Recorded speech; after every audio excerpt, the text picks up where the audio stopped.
ನಮಸ್ಕಾರ ವೀಕ್ಷಕರೇ, ಮತ್ತೊಮ್ಮೆ ತಮ್ಮೆಲ್ಲರಿಗೂ ದ ಕಸ್ಪ್ ಪೀಪಲ್ ಚಾನಲ್ಗೆ ಸ್ವಾಗತವನ್ನು ಕೋರ್ತಾ ಮುಂದಿನ ಸಂಚಿಕೆ ರಾಶಿ ಭವಿಷ್ಯ. ಸೊ ನಾವೆಲ್ಲರೂ ನೋಡಿರ್ತೀವಿ ರಾಶಿ ಭವಿಷ್ಯ. ನಾವು ಚಿಕ್ಕ ವಯಸ್ಸಿನಿಂದ ಟಿವಿ ನೋಡ್ಕೊಂಡ್ ಬಂದಿದ್ದೀವಿ. ಹೇಳ್ತಾ ಇರ್ತಾರೆ ರಾಶಿ ಭವಿಷ್ಯ ಅಂದರೆ ನನ್ನ ರಾಶಿ ಬರ್ತಾ ಇದೆ, ವೇಟ್ ಮಾಡೋದು ಕೂರಿಸ್ಕೊಳ್ತೀವಿ ಇನ್ನೊಬ್ಬರನ್ನ, ಅಥವಾ ನಮ್ಗೆ ಬಂದಾಗ ಆ ಕ್ಯೂರಿಯಾಸಿಟಿಯಿಂದ ಕಣ್ಣು ಬಿಟ್ಕೊಂಡು ನೋಡ್ತಾ ಇರ್ತೀವಿ. ಏನೋ ಹೇಳ್ತಾ ಇದ್ದಾರಪ್ಪ ನಮ್ಮ ರಾಶಿಯಲ್ಲಿ ಈ ಥರ ಆಗ್ತಾ ಇಲ್ವಲ್ಲ, ಯಾಕೆ ಈ ಥರ ಆಗ್ತಾ ಇಲ್ಲ, ಅವ್ರು ಹೇಳ್ದಂಗೆಲ್ಲ ಆಗೋದೇ ಇಲ್ವಲ್ಲ ಒಂದೊಂದ್ಸರಿ, ಏನಿದು ಕತೆ ಅಂತ ನೋಡ್ತಾ ಇರ್ತೀವಿ. ಕರೆಕ್ಟಾ? ನಿಮಗೆಲ್ಲ ಅನುಭವ ಆಗಿರುತ್ತೆ. ಹಿಂಗೆ ಅಂದ್ಬಿಟ್ರಂತೆ ಅವ್ರಿಗೆ, ನನ್ನ ತಮ್ಮನಿಗೆ ಹಿಂಗಂದ್ರಂತೆ, ನಮ್ಮ ಅಕ್ಕನಿಗೆ ಹಿಂಗಂದ್ರಂತೆ, ಬರ್ಕೊಂಡಿದ್ದೀನಿ ನಿಂದು ಬರ್ಕೊಂಡಿದ್ದೀನಿ ನೋಡು ಅಂತ. ಮುಂಚೆ ಅಲ್ಲ, ಅವಾಗ ಟಿ ವಿಲಿ ರಿಲೇ ಬರ್ತಿರ್ಲಿಲ್ಲ. ಇವಾಗ ಯೂಟ್ಯೂಬಲ್ಲಿ ಅಲ್ಲಿ ಇಲ್ಲಿ ಸಿಕ್ಬಿಡುತ್ತೆ ನಿಮ್ಮ ಲಿಂಕ್ಗಳು. ಮುಂಚೆ ಎಲ್ಲ ಲಿಂಕ್ ಬರ್ತಿಲ್ಲ, ಬರ್ಕೊಂಡ್ಬಿಡ್ತಾ ಇದ್ರು ಟಕೊಂದು ಮಂತ್ರಗಳು ಹೇಳ್ತಾ ಇದ್ದಾರೆ ಅಂತೇಳಿ. ಸೊ ಆಗಿದ್ದಂಥ ಕಾಲಗಳು. ಸೊ ಆ ಥರ ಇದ್ದಾಗ ರಾಶಿ ಭವಿಷ್ಯ ಎಷ್ಟು ಮಟ್ಟಿಗೆ ನಂಬಬೇಕಾಗತ್ತೆ. ಸೊ ನಿಜವಾಗ್ಲೂ ನೋಡ್ಕೊಳ್ತೀರಾ ಅಂತಂದರೆ ಏನು ನೋಡ್ಬೇಕು ನಾವು ಮನೇಲಿ ಕೂತ್ಕೊಂಡು ಈ ಥರ ಕಾರ್ಯಕ್ರಮ ಬಂದಾಗ ಅದರಲ್ಲಿ ಏನು ಅಬ್ಸರ್ವ್ ಮಾಡ್ಬೇಕು ನಾವು ಅಂತ ನಾನು ನಿಮಗೆ ಪ್ರಶ್ನೆಯನ್ನು ತೊಗೊಳ್ಳೋಣ ಅಂತ ನಿಮ್ಮ ಪರವಾಗಿ ತೋಷಿತವರಿದ್ದಾರೆ, ಅವ್ರನ್ನ ವೆಲ್ಕಮ್ ಮಾಡ್ತಾ ಕಾರ್ಯಕ್ರಮಕ್ಕೆ. ಸೊ ದಯಮಾಡಿ ರಾಶಿ ಭವಿಷ್ಯ, ನಾನು ರಾಶಿ ಬರ್ತಾ ಇದೆಯಪ್ಪ, ನಾನು ನೋಡ್ತಾ ಇದ್ದೀನಿ, ಬರ್ಕೋತಾ ಇದ್ದೀನಿ ಅಂತ ಮಾಡಬೇಕಾ, ಅಥವಾ ನಿಜವಾಗ್ಲೂ ಏನು ನೋಡ್ಬೇಕು ನಾವು? ದಯಮಾಡಿ ತಿಳಿಸಿ, ವೈಜ್ಞಾನಿಕವಾಗಿ ಹೇಳ್ಬೇಕು ನಮಗೆ. ಖಂಡಿತ ಇದ್ರ ಬಗ್ಗೆ ಮಾತಾಡೋಣ ಸರ್. ಒಂದು ವಿಚಾರ ಹೇಳ್ತೀನಿ. ಪ್ರತಿದಿನ ಚಂದ್ರ ಒಂದ್ ನಕ್ಷತ್ರದಿಂದ ಇನ್ನೊಂದು ನಕ್ಷತ್ರಕ್ಕೆ ಹೋಗ್ತಾನೆ ಇರ್ತಾನೆ. ಪ್ರತಿದಿನ ಚಂದ್ರ ನಕ್ಷತ್ರ ಚೇಂಜ್ ಆಗುತ್ತೆ, ಪ್ರತಿದಿನ ಚೇಂಜ್ ಆಗುತ್ತೆ ಅದು. ನೆನ್ನೆ ಹೇಳಿರ್ತಾರೆ, ಫಾರ್ ಎಕ್ಸಾಂಪಲ್ ಹೇಳ್ತೀನಿ, ನೆನ್ನೆ ವೃಶ್ಚಿಕ ರಾಶಿಯವರಿಗೆ ಮದುವೆ ಆಗ್ತಕ್ಕಂತ ಯೋಗ ಇದೆ. ಇವತ್ತು ಹೇಳ್ತಾರೆ ವೃಶ್ಚಿಕ ರಾಶಿಯವರಿಗೆ ಮದುವೆ ಕಿತ್ತೋಗ್ತಕ್ಕಂತ ಯೋಗ ಇದೆ. ಏನ್ ಲಾಜಿಕೇ ಇಲ್ಲಪ್ಪ. ಒಬ್ಬೊಬ್ರು ಚಾನಲ್ ಅವರು ಒಂದೊಂದರ ಹೇಳ್ತಾರೆ. ಚಂದ್ರ ದಿನ ಚೇಂಜ್ ಆಗ್ತಾ ಇರ್ತಾನೆ. ಅಲ್ಲಿ ಚಂದ್ರ ದಿನ ಚೇಂಜ್ ಆಗ್ತಾ ಇದ್ದಾನೆ ಅಂದ್ಮೇಲೆ ಅದು ಹೇಗಲ್ಲ ಅಪ್ಲೈ ಆಗತ್ತೆ, ಯಾವ್ದ್ರ ಬೇಸಿಸ್ ಮೇಲೆ ಹೇಳ್ತಾ ಇದ್ದಾರೆ? ಒಂದು ವಿಚಾರ, ಅದರ ಬೇಸಿಸ್ ಏನು? ಎಷ್ಟೋ ಜನ ಹುಟ್ಟಿರ್ತಾರೆ ಆ ಇದರಲ್ಲಿ ಅವೈಜ್ಞಾನಿಕತೆ ಅಂತ ನಾನು ಹೇಳ್ತೀನಿ. ಅಲ್ಲಿ ಅದೊಂದು ವಿಚಾರ ಆಗುತ್ತೆ. ಎರಡನೇ ವಿಚಾರ ಏನು ಅಂದ್ರೆ ಸರ್, ಚಂದ್ರ ರಾಶಿ ಮೇಲೆ ಹೇಳಕ್ಕಾಗಲ್ಲ. ಬಹುಶಃ it's not accurate, it's not a system, it's not a way. Chandra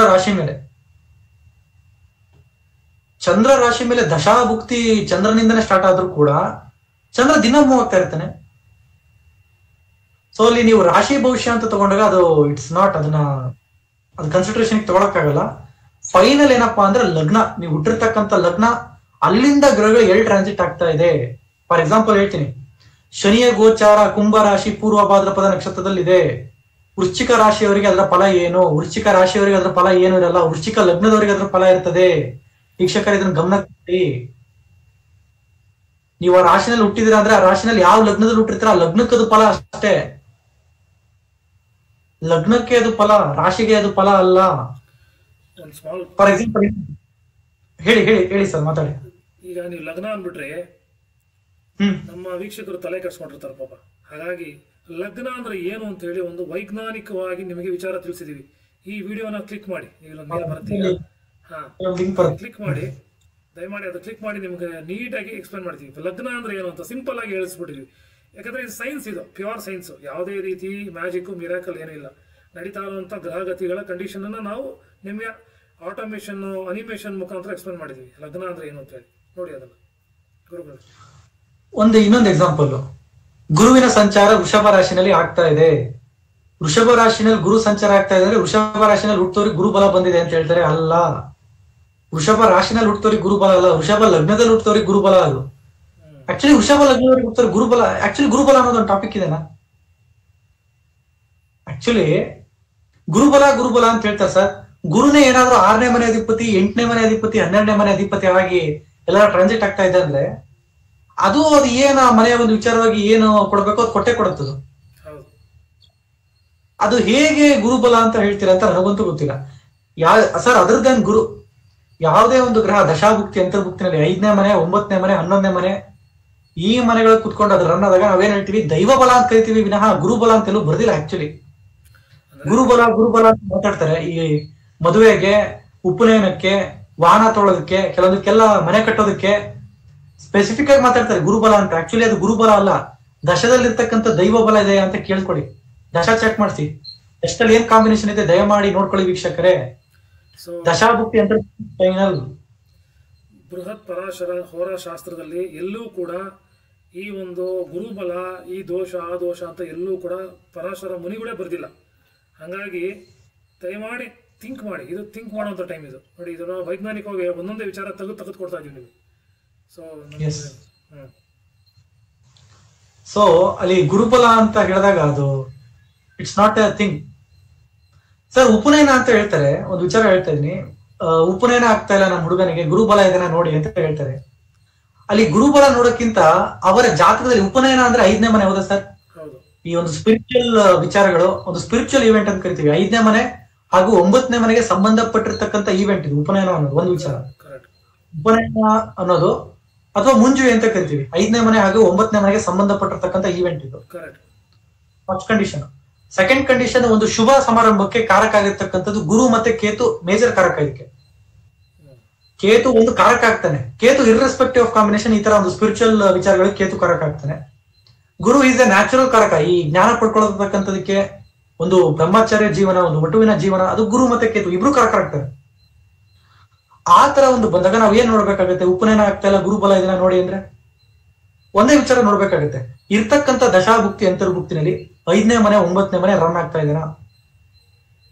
first ವಿಚಾರ.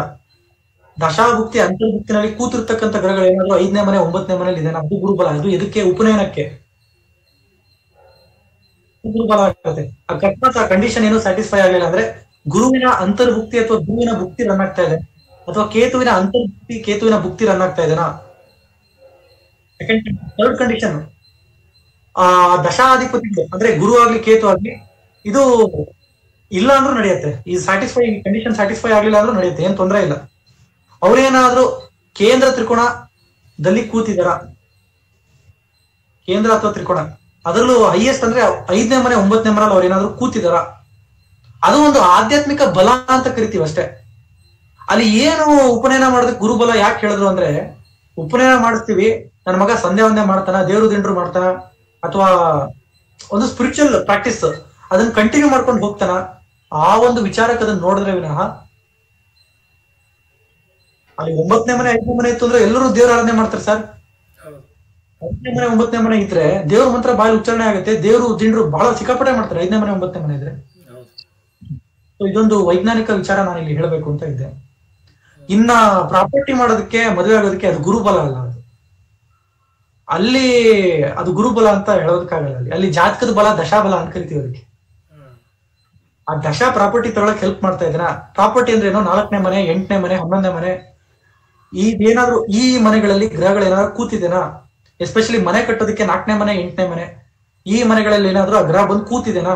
ನಿಮ್ಮ ಲಗ್ನದಿಂದ ನೋಡ್ಕೊಳ್ಳಿ, ರಾಶಿಯಿಂದ ಅಲ್ಲ, ಲಗ್ನದಿಂದ.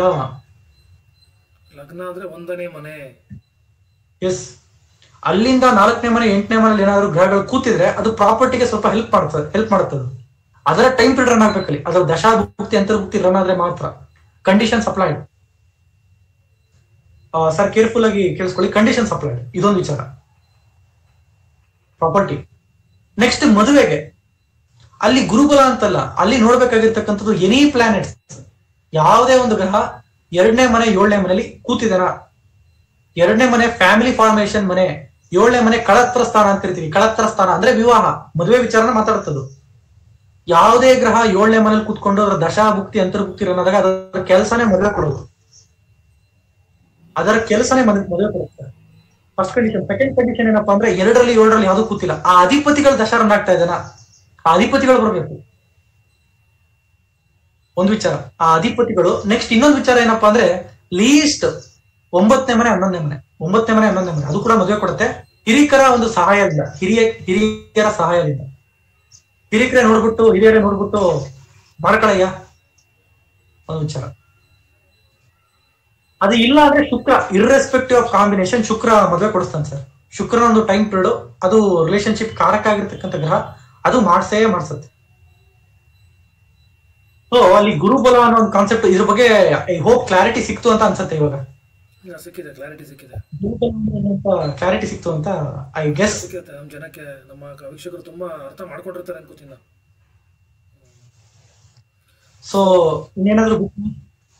ಇಲ್ಲ, ಕ್ಲಿಯರ್ ಆಗಿದೆ ಹೇಳಿದ್ ನೀವು. ಸೊ ಇದು ವಿಚಾರ ತಿಳಿದು ಸಂತೋಷ ಆಯಿತು. ಸೊ ರಾಶಿ ಭವಿಷ್ಯ ಅಂತ ಬಂದಾಗ ಪರ್ಸೆಂಟೇಜ್ ಅಂತ ಕೇಳ್ತಾರೆ ಕೆಲವರು. ಪರ್ಸೆಂಟೇಜ್ ಎಷ್ಟು ನೋಡ್ಕೋಬೇಕು ಅಷ್ಟೇ. ಮನಸ್ಸಿನ ಮೇಲೆ ಆ ಗ್ರಹಗಳ ಪ್ರಭಾವ ಏನು? ಈಗ ಶನಿ ಫಾರ್ ಎಕ್ಸಾಂಪಲ್ ಹೇಳ್ತೀನಪ್ಪ, ಶನಿ ಲಗ್ನದಿಂದ 5ನೇ ಮನೇಲಿ ಹೋಗ್ತಾ ಇದೆ. ತುಲಾ ಲಗ್ನ ಅಂತ ತಿಳ್ಕೊಳ್ಳಿ. ತುಲಾ ಲಗ್ನಕ್ಕೆ ಶನಿ ಲಗ್ನದಿಂದ 5ನೇ ಮನೇಲಿ ಹೋಗ್ತಾ ಇದೆ. ನೀವು ಹುಟ್ಟಿರ್ತಕ್ಕಂಥದ್ದು ವೃಶ್ಚಿಕ ರಾಶಿ. ಅಲ್ಲಿ ವೃಶ್ಚಿಕ ರಾಶಿನಲ್ಲಿ ಹುಟ್ಟಿದೀನಿ ಅಂದ್ರೆ, ವೃಶ್ಚಿಕ ರಾಶಿಯವರಿಗೆ ಶನಿಯ ಒಂದು ಟ್ರಾನ್ಸಿಟ್ ಈ ತರ ಇದೆ, ನೀವು ಅದನ್ನ ತಗೋಬಾರ್ದು, ವೃಶ್ಚಿಕ ಲಗ್ನ ಟ್ರಾನ್ಸಿಟ್ ನೋಡ್ಬೇಕಾಗತ್ತೆ. ನೀವು ಹುಟ್ಟಿರ್ತಕ್ಕಂಥದ್ದು ತುಲಾ ಲಗ್ನ. ಅಲ್ಲಿ ಶನಿ ಏನ್ ಮಾಡ್ತಾನೆ, ಲಗ್ನದಿಂದ 5ನೇ ಮನೆ ಶನಿ ಗೋಚಾರ ಮಾಡ್ತದೆ ಅಂದ್ರೆ ಜಾಬ್ ಅಲ್ಲಿ ಕಿರಿಕಿರಿ ಇರ್ತದೆ, ಮನೆಯಲ್ಲಿ ಕಿರುಕುಳ ಬಹಳ ಇರುತ್ತೆ. ಅಂದ್ರೆ ವೈವಾಹಿಕ ಜೀವನದಲ್ಲಿ 5ನೇ ಮನೆ ಒಂದ್ ಸ್ವಲ್ಪ ಕಿರಿಕಿರಿ ಕೊಡುತ್ತೆ. ಈ ತರ ಒಂದು ರಿಸಲ್ಟ್ ತಗೋಬೇಕಾಗುತ್ತೆ. ಲಗ್ನದಿಂದ ತಗೊಳ್ಳಿ ವೀಕ್ಷಕರೇ, ರಾಶಿಯಿಂದ ಅಲ್ಲ. ಆ ಒಂದು ಮನಸ್ಥಿತಿ ಟ್ರಾನ್ಸಿಟ್ ಹೇಳ್ತಕ್ಕಂಥದ್ದು ಮನಸ್ಥಿತಿ ಹೇಗೆ ಮ್ಯಾನಿಪುಲೇಟ್ ಆಗುತ್ತೆ ಅಂತ. ಹಾಗೆ ನೋಡಿದ್ರೆ ದಿನ 2 ತಾಸು ಸರ್, ಒಂದು ಹೇಳ್ತೀನಿ, for every 2 hours, for every 1.5 day, ಅಥವಾ for every 4 to 6 hours, or for every 2 hours 5ನೇ ಲೆವೆಲ್ ಒಂದು ಗ್ರಹದ ಸೂಕ್ಷ್ಮ ಭುಕ್ತಿ ಚೇಂಜ್ ಆಗ್ತಾನೆ ಇರುತ್ತೆ. ಚೇಂಜ್ ಆಗ್ತಾ ಇದ್ರೆ ಮನಸ್ಥಿತಿಯಲ್ಲಿ ಚೇಂಜ್ ಆಗ್ತಾ ಇರುತ್ತೆ. ಸೂಕ್ಷ್ಮ ಭುಕ್ತಿ ಚೇಂಜ್ ಆಗ್ತಾ ಇದ್ರೆ, ಆ ಗ್ರಹ ಬಂದು ಹೋಗ್ತಾ ಇದ್ರೆ 6 ತಾಸಿಗೆ, ಒಂದೊಂದು ದಿನಕ್ಕೆ 2 ತಾಸಿಗೆ ಮನಸ್ಥಿತಿನೇ ಚೇಂಜ್ ಆಗ್ತಾ ಇರುತ್ತೆ ಅಲ್ಲಿ. ಸೊ ಅಲ್ಲಿ ರಾಶಿ ಭವಿಷ್ಯ ಅದು ಅನ್ಸೈಂಟಿಫಿಕ್ ಅಂತ ಹೇಳ್ತೀನಿ ನಾನು ಅವಾಗ. ರಾಶಿ ಭವಿಷ್ಯ ಅಂತ ಬಂದಾಗ ಚಂದ್ರಲ್ಲಿ ಕುತ್ಕೊಂಡ್ರೆ ಅದೇ ರಾಶಿ ಅಂತ ಅನ್ಕೊಂಡ್ಬಿಟ್ಟಿರ್ತೀರ. ಕರೆಕ್ಟ್, ಅದು ಒಪ್ಕೊಳ್ತೀನಿ. ಹುಟ್ಟಿದಾಗ ತಗೊಂಡಿರುವಂತ ಒಂದು ಫೋಟೋಗ್ರಾಫ್ ಅಷ್ಟೇ. ನೀವು ಹುಟ್ಟಿದಾಗ ತಗೊಂಡಿರುವಂತ ಒಂದು ಫೋಟೋಗ್ರಾಫ್ ಅಥವಾ ಒಂದು ಇಮೇಜ್, ಆವಾಗ ಚಂದ್ರ ಎಲ್ಲಿದ್ದ ಅಂದಾಗ ಆ ರಾಶಿ ಅಷ್ಟೇ. ಚಂದ್ರ ಎಲ್ಲಿ ಮೂವ್ ಆಗ್ತಾ ಇದ್ದಾನೆ ಇಂಪಾರ್ಟೆಂಟ್. ತುಂಬಾ ಬೇಗ ಮೂವ್ ಆಗುವಂತ ಗ್ರಹ ಅಂದ್ರೆ ಚಂದ್ರ ಒಬ್ಬನೇ. ಚಂದ್ರ ಬಿಟ್ರೆ ಮರ್ಕ್ಯೂರಿ. ಸೊ ಹಾಗಾಗಿ ನಾವು ಕೇರ್ಫುಲ್ ಆಗಿ ನೋಡ್ಕೋಬೇಕು. ಅವ್ರು ಹೇಳಿದ ಕೂಡಲೇ ಯಾವುದನ್ನು ತಲೆಗೆ ಹಚ್ಕೊಳಕ್ ಹೋಗ್ಬೇಡಿ. ಯಾಕಂದ್ರೆ ಅದೊಂದು ಒಂದು ಮಾನಸಿಕವಾಗಿ ಅದನ್ನ ಸ್ವಲ್ಪ ಹೊತ್ತಿಗೆ ಮಾತ್ರ ಇರುತ್ತದು, ಅದಾದ ನಂತರ ಚೇಂಜ್ ಆಗ್ತಾ ಇರುತ್ತೆ ಅಂತ ಹೇಳ್ತಾ ಇದ್ದಾರೆ ಗುರುಗಳು. ಸೊ ಸಿಕ್ಕಿತ್ತು ಅಂತ ಅನ್ಕೋತೀನಿ ಅಂತ ಹೇಳ್ತಾ, ಸೊ ಜಾತಕದ ಲಗ್ನ ಇಂಪಾರ್ಟೆಂಟ್ ಆಗುತ್ತೆ ಅಂತ ಹೇಳ್ತಾ, ರಾಶಿ ಭವಿಷ್ಯ ಅಷ್ಟು ಮಹತ್ವ ಕೊಡಕ್ ಹೋಗ್ಬೇಡಿ ಅಂತ ಸ್ಟ್ರೆಸ್ ಭುಕ್ತಿ ಅಂತರ್ಭುಕ್ತಿ ಫೈನಲ್ ಸರ್. ದಶಾಭುಕ್ತಿ ಅಂತರ್ಭುಕ್ತಿ it's a final thing, it's a conclusion, it's a last conclusion. What is to you or what is going to happen to that particular person. This is the thing. ದಶಾ ಭುಕ್ತಿ ಅಂತರ್ಭುಕ್ತಿ ಅಂತ 3 level. ಆ 3 level ಬಹಳ important. ನಮ್ಮ ಒಂದು cycle ಅಲ್ಲಿ, ಬರ್ತ್ cycle ಅಲ್ಲಿ ನಡೀತಾ ಇದೆ, ಅದು ಬಂದು ಹೋಗ್ತಾ ಇರ್ತಾರೆ ಗ್ರಹಗಳು, ಅದು 3 ಇಂಪಾರ್ಟೆಂಟ್ ಆಗುತ್ತೆ ಅಂತ ಇಲ್ಲಿ ಕನ್ಕ್ಲೂಷನ್ ಕೊಡ್ತಾ ಇದೀವಿ. ಸೊ ಧನ್ಯವಾದ ವೀಕ್ಷಕರೇ, ನಮ್ಮೊಂದಿಗೆ ಇಷ್ಟೊಂದು ಕೇಳಿಸ್ಕೊಂಡಿದ್ದೀರಿ ಅಂತ ಹೇಳ್ತಾ, ಮುಂದಿನ ಸಂಚಿಕೆಯಲ್ಲಿ ಭೇಟಿ ಆಗೋಣ. ಏನಾದರೂ ಕ್ಲಾರಿಫಿಕೇಶನ್ ಬೇಕು ಅಂದರೆ ದಯಮಾಡಿ ಕಮೆಂಟ್ಸಲ್ಲಿ ನೀವು ಕ್ವಶನ್ಸ್ನ ಕೇಳಿ, ಆದಷ್ಟು ಪ್ರಯತ್ನ ಪಡ್ತೀವಿ ಉತ್ತರ ಕೊಡೋದಕ್ಕೆ ಅಂತ ಹೇಳ್ತಾ ಧನ್ಯವಾದಗಳು ಸರ್. ಧನ್ಯವಾದಗಳು.